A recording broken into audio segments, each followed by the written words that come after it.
have Blanche here, and today we're working on Leave It. As you know, Blanche is the oldest, and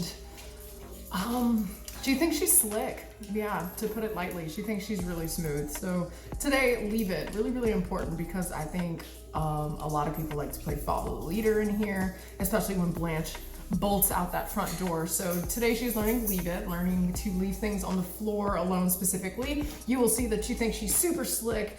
You guys are familiar with Leave It, so just breaking this down again, Leave It means look away.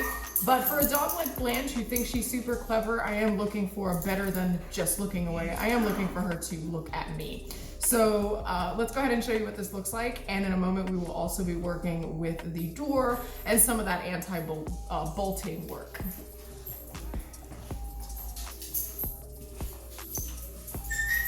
Leave it. Yes. So again, wanting her to look away from the thing that's underneath my shoe. I am just using that sense of smell.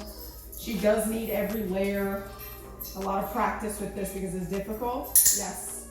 I do want her to check in with you, not just glancing away, because Blanche thinks she is slick. And so we want to make sure that she knows that she should be asking for your permission for just about anything that's on the floor. Leave it. We are doing a little bit of those side Leave It's as well, but as you'll see, she's trying to push forward anytime she does see it. So this is a really difficult Leave It for her. Leave it. Yes. Now, as a reminder, we do only say Leave It once. Do not repeat yourself. And most importantly, make sure that you are setting up moments like this in order to create progress with the Leave It. For instance, if you only ever say Leave It in the moments that you need it and it never actually happens, that means that they need more practice. And practice can really just mean 5 to 10 minutes here or there doing something like this. It is wonderful that you guys have a space just like this. I think this is a wonderful room to train the dogs by themselves individually, making sure that they have their own foundation apart from each other before we start asking them to do things all together, because they will get in each other's way, and we will get there in terms of them working all together, doing the same behaviors. Again, putting something down on the floor, Leave It.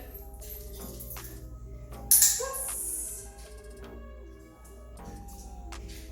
Leave it. Yes. Now, whenever I am raising the criteria, I do like to just see, can she just look away at this point? I know that she can smell it and leave it alone. Leave it. Blanche. I'm not going to give her a reward for that because she needed my foot to stop her from doing this. And I want to see, can she complete this behavior on her own without so much assistance? Leave it. Yes. Blanche has practiced this for a very long time, and what I mean by this practicing is succeeding at getting things that she's not supposed to. This is very similar to bolting as well. She knows that she can do it, so she's going to push as many buttons as dog possible just to see if it will work. So it's really important too that as I'm talking to the camera and pretending not to pay attention to her, I am in fact paying attention to her. But we want to make sure that she understands Leave It.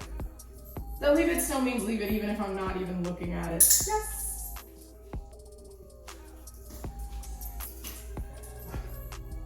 Leave it. Yes.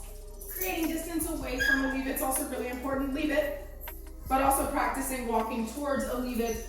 It is much more difficult with a Leave It if a dog is advancing towards a particular thing, because I feel like they're already going to succeed. So if you can get Blanche or any of your dogs to stop in their tracks when you say Leave It, you've got a really reliable Leave It. You've got something you can really work with. And that is definitely our goal with Blanche. Leave it. I'm not going to give her a reward for that because she did continue to step forward and she needed my foot.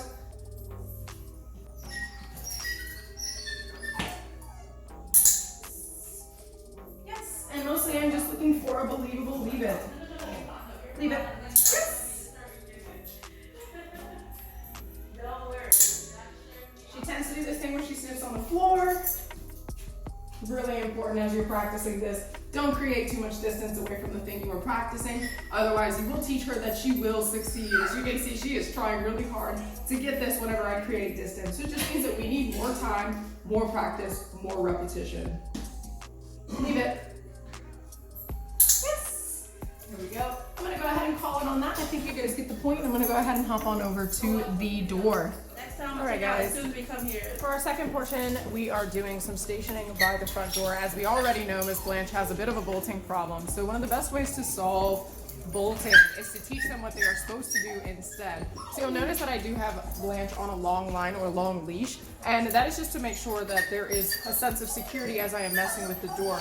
But right now, my focal point is actually encouraging this, where she is gravitating towards this mat. Now, Blanche has already had exposure to place. It isn't perfect, but it is something that she has already done before, just a little bit. So now what I'm doing is I am pairing this with the front door. So anytime that I am messing with the door, and she's on this mat, she's going to get rewarded, showing her that this alternative behavior to bolting out of the front door is a far better decision than what she has been doing, which is bolting out of the front door. So I'm gonna go ahead and show you what this looks like. You'll notice I'm not gonna say a whole lot. I'm not pointing, I'm not doing anything. I'm allowing her to make the happy accident of going to this mat and getting rewarded for that decision, all the while I may be messing with the door. So show you what that looks like.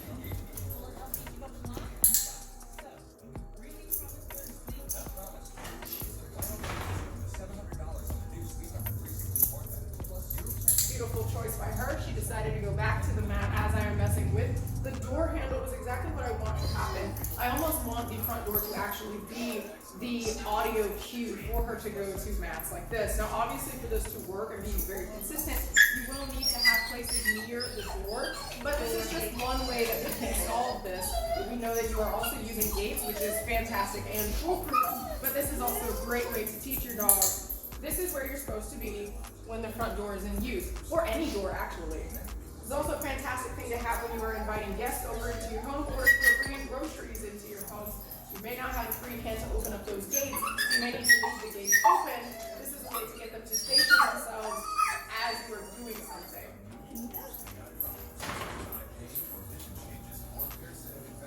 Again, I'm not signaling to her, not telling her anything, but if she makes the right happy accident, she's just putting all four paws on this mat. In the future, I will encourage her to either sit down or lie down, but for the time being, I just want to see, will she gravitate towards it in the first place? This particular noise is extremely triggering. So she can associate this trigger with signaling to her that she should be going to a smarter place, and we have a really, really good start. Now notice that I'm not just opening it wide open. That would be setting your dog up for failure. We will get there. For the time being, I will just mess with the triggers of the door